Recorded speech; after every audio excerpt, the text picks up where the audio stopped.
पुण्यात्माओं, समर्थ का शरणाग हो रंग होरी हो, कदे न हो ऐ काज राम रंग होरी हो।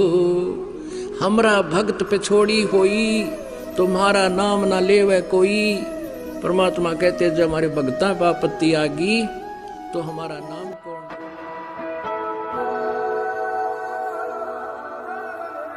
यदा यदा हि धर्मस्य ग्लानिर्भवति भारत, अभ्युत्थानम् अधर्मस्य तदात्मानं सृजाम्यहम्। यदा यदा हि धर्मस्य ग्लानिर्भवति भारत, अभ्युत्थानम् अधर्मस्य तदात्मानं सृजाम्यहम्। बंदी छोड़ सतगुरु रामपाल जी महाराज जी की जय हो। परमात्मा की सभी प्यारी आत्माओं को पवनदास जयपुर वाले का सत साहेब। पुण्यात्माओं, एक पुरानी कहावत है कि हाथी के दांत खाने के ओर दिखाने के ओर। संत रामपाल जी महाराज जी के शिष्य एक तरफ तो देश दुनिया में प्रचार करते फिरते हैं कि संत रामपाल जी महाराज पूर्ण परमात्मा हैं, और फिर उसी पूर्ण परमात्मा की हिसार जेल से रिहाई के लिए 2 कौड़ी के राजनेताओं व अधिकारियों के सामने ज्ञापन देकर भीख मांगते फिरते हैं कि हमारे परमात्मा को जेल से रिहा करो। तत्व ज्ञान प्राप्त करके भी अंधी होकर सतलोक आश्रम मैनेजमेंट के मनमाने आदेशों की गुलाम मूर्ख संगत को 48 महीनों में क्या मिला और क्या मिलेगा डीसी, मंत्री, मुख्यमंत्री और राष्ट्रपति को ज्ञापन देकर। एक पार्क में कुछ बड़े बच्चे फुटबॉल खेल रहे थे। वहीं ऊंचे टीले पर एक 6-7 साल का बच्चा उनकी तरफ पीठ करके बैठा था। मैंने पास जाकर देखा कि बच्चे से 100 मीटर की दूरी पर सुअरों का एक झुंड था, जो उस खाली मैदान में लैट्रिन करने के लिए आने वाले हर एक व्यक्ति पर कड़ी नजर रखे हुए था। आदमी के नीचे बैठते ही सुअर उनके आसपास खड़े हो जाते और जैसे ही उठकर चलने को होता तो झट से उस लैट्रिन पर टूट पड़ते। संगत को ऐसा नहीं लगता कि उन सुअरों जैसी हालत आज संगत में कुछ पढ़े लिखे और थोड़ी बहुत जानकारी रखने वाले उन तमाम भक्तों की हो रही है, जो मनवश सतलोक आश्रम मैनेजमेंट के मान बढ़ाई और चौधर वाले झांसे में उलझ चुके हैं। ऐसे लोग कड़ी नजर रखते हैं कि फला तारीख को कौन सा मंत्री कहां भाषण देने जा रहा है, फला दिवस कौन सा मुख्यमंत्री किस रैली को कहां संबोधित करने वाला है, या फिर भारत के राष्ट्रपति जी किस दिन किस बड़े सम्मेलन में शामिल होने जा रहे हैं। और फिर उस सुअर की तरह जब तक वह मंत्री, मुख्यमंत्री या राष्ट्रपति भाषण देता है तब तक तो शांत, और जैसे ही वह भाषण देकर चलने को होता है तो उसी समय पागलों की भांति शील, संतोष, विवेक, दया, अक्षमा को पैरों तले रौंदकर, हाथों में बैनर, सिर पर काली पट्टी बांधकर हुटिंग करनी शुरू कर देते हैं और अगली सुबह मीडिया के माध्यम से दुनिया के लिए एक प्यारा सा संदेश छोड़ देते हैं कि हम जगत गुरु तत्वदर्शी परम संत रामपाल जी महाराज बरवाला जिला हिसार हरियाणा वाले के शिष्य हैं, और हमारे गुरुजी ने हमें यही शिक्षा दी है जिसका हमने सबके सामने आज प्रदर्शन किया है। पुण्यात्माओं, एक कहावत है कि मंदिर बना ही नहीं और भिखारी पहले ही आ गए। संत रामपाल जी महाराज जी ने दिन ब दिन गिरते सामाजिक व आध्यात्मिक स्तर को बचाने के लिए जिस तत्व ज्ञान की स्तंभ लगाई थी, आज मनवश सतलोक आश्रम मैनेजमेंट उसी स्तंभ में दीमक बनकर उसे दिन ब दिन खोखला करता जा रहा है।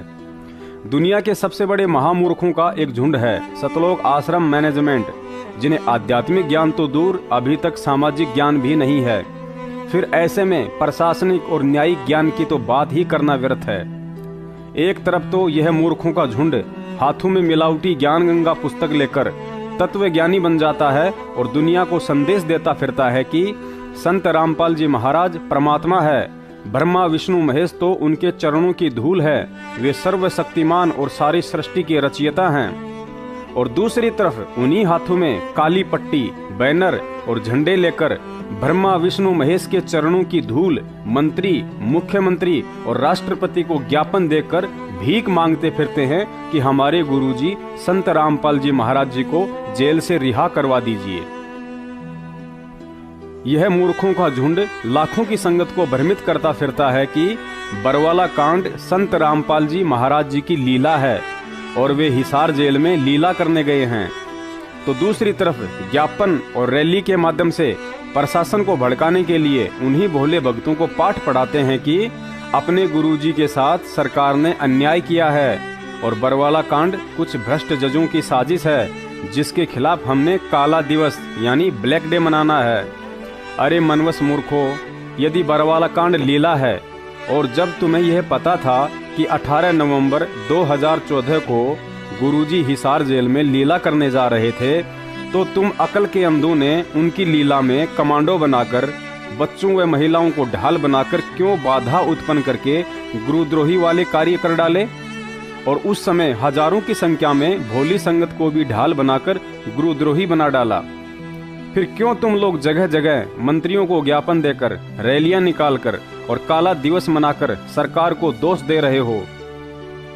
फिर क्यों भोले भक्तों के कंधों पर बंदूक रखकर जगह जगह धरना देकर सरकार से सीबीआई जांच की मांग कर रहे हो?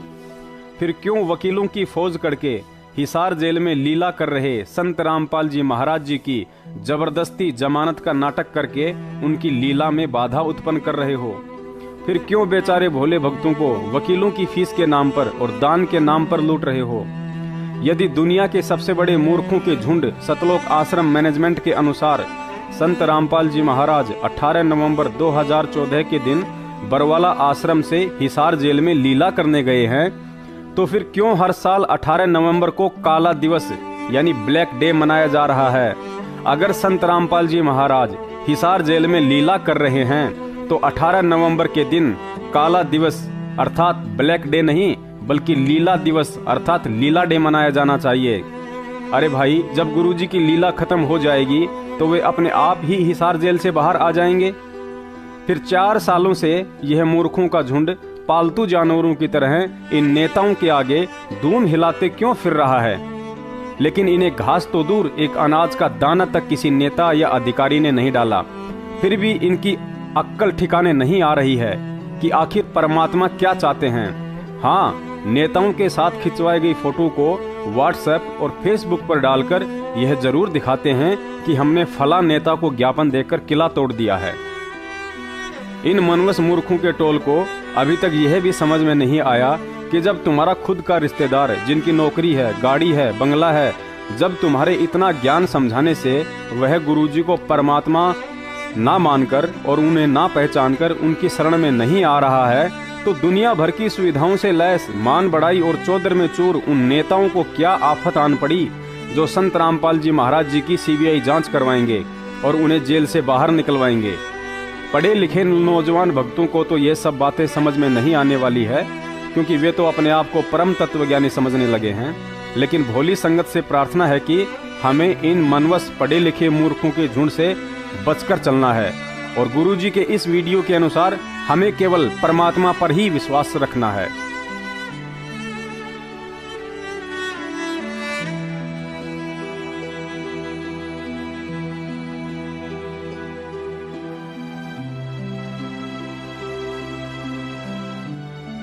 कि इन राजनेताओं से हटकर तुम भगवान की तरफ चलो एक बार।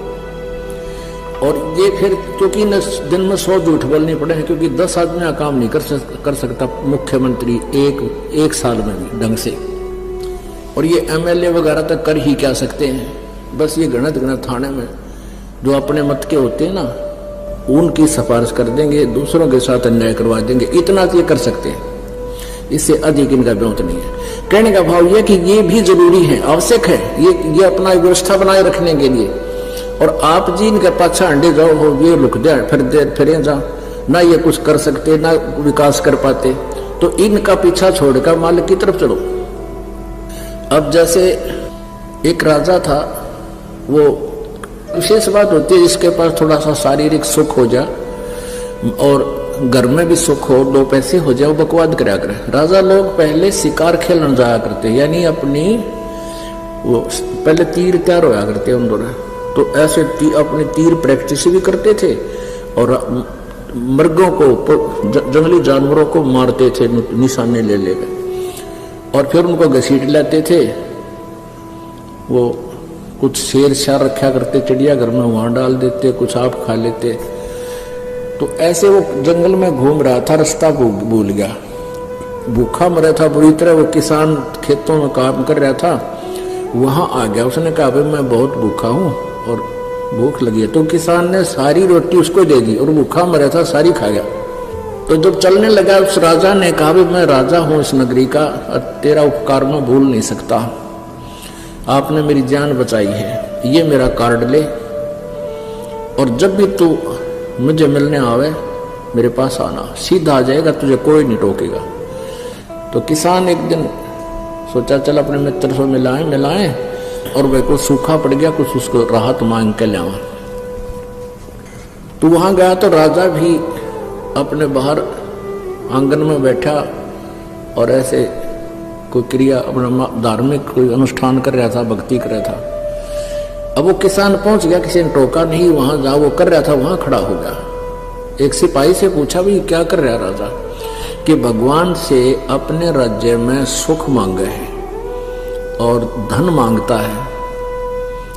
तो किसान बोला रे तेरा गजब हुए, मैं तो भिखारी के पास आ गया, उल्टा चल पड़ा कि मैं तो इस तो मांग रहा था, यू आप भिखारी पाया मैंने, तो मैं उसी से क्यों ना मांग लूं जिससे ये मांग रहा है।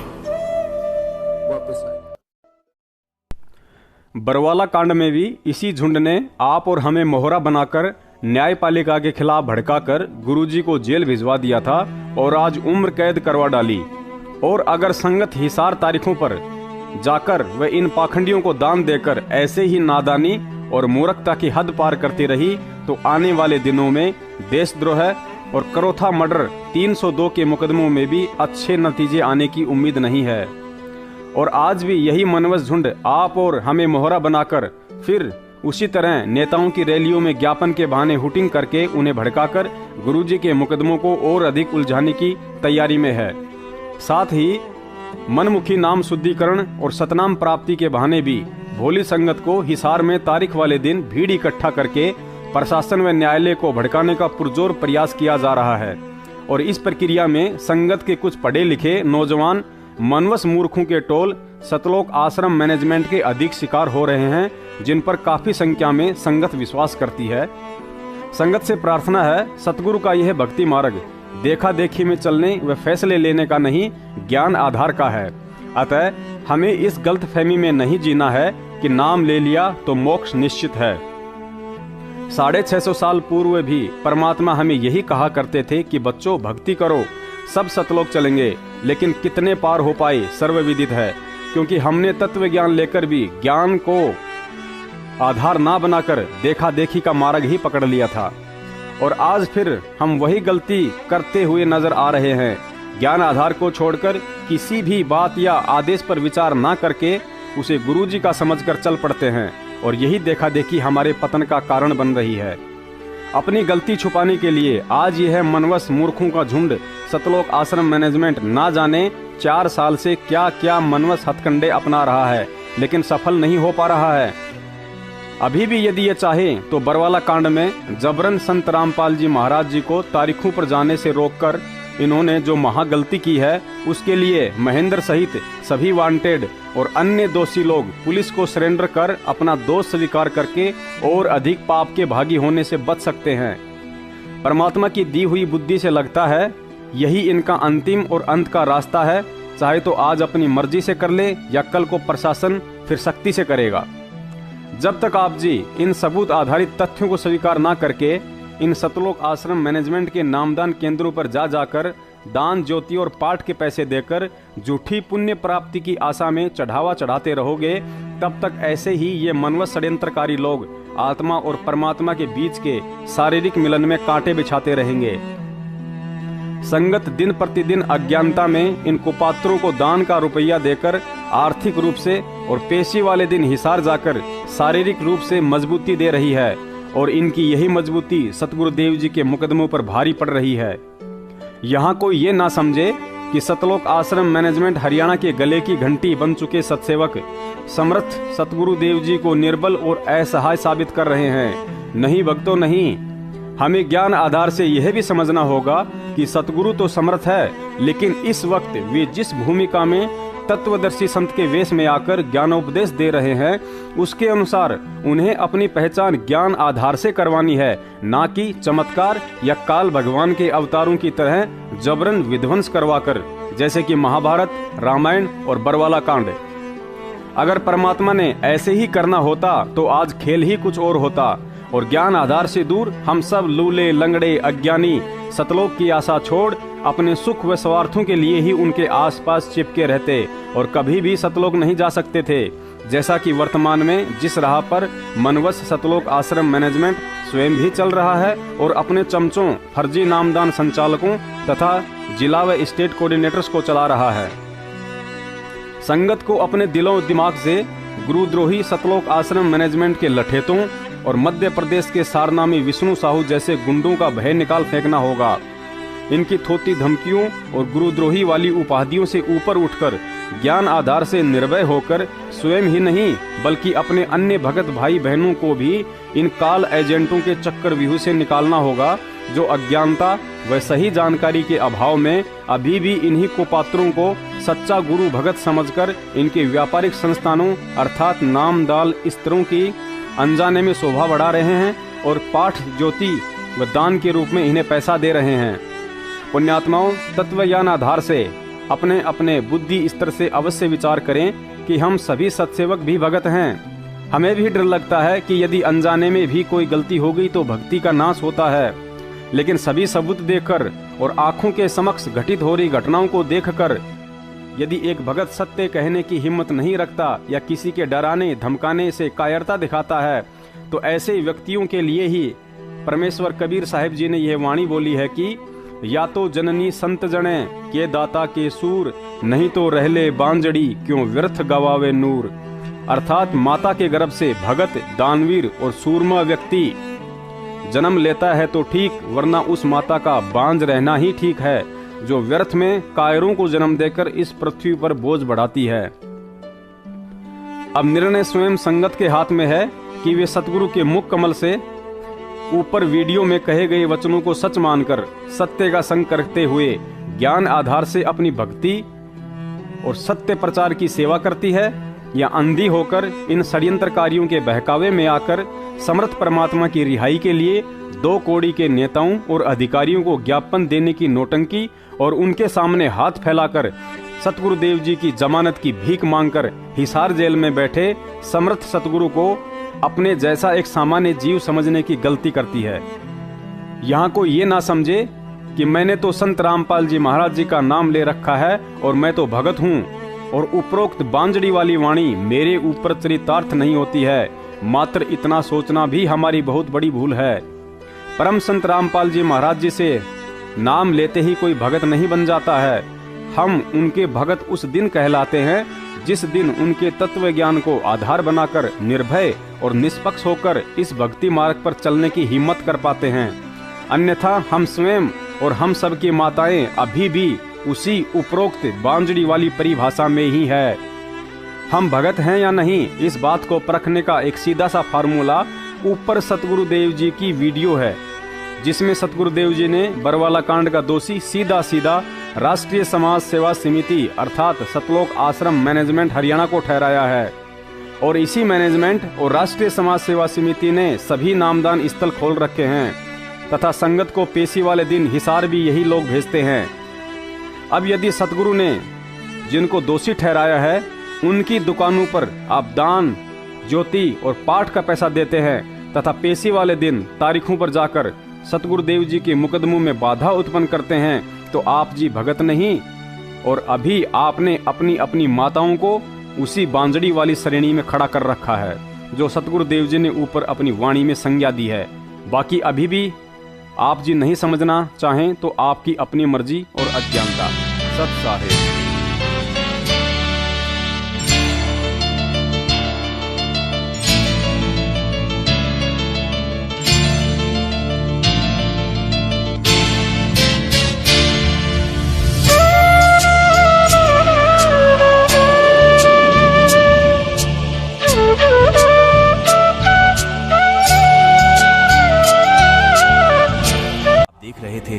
तत्व ज्ञान पर आधारित साध संगति के वीडियो इसी तरह की प्रमाण सहित और भी वीडियो देखने के लिए वीडियो को लाइक करें, फॉलो करें हमारे चैनल को, जिससे कि और भी ज्ञान आधारित वीडियो आपको मिलती रहे। अधिक जानकारी के लिए फेसबुक या यूट्यूब पर सर्च करें पवन दास इस लाइव और साध संगति से जुड़े रहे और मर्यादित ज्ञान आधारित सतभक्ति करें, क्योंकि साध संगति ही यथार्थी 13वां कबीर पंथ है। पूर्ण ब्रह्म परमेश्वर सतगुरु रामपाल जी भगवान जी का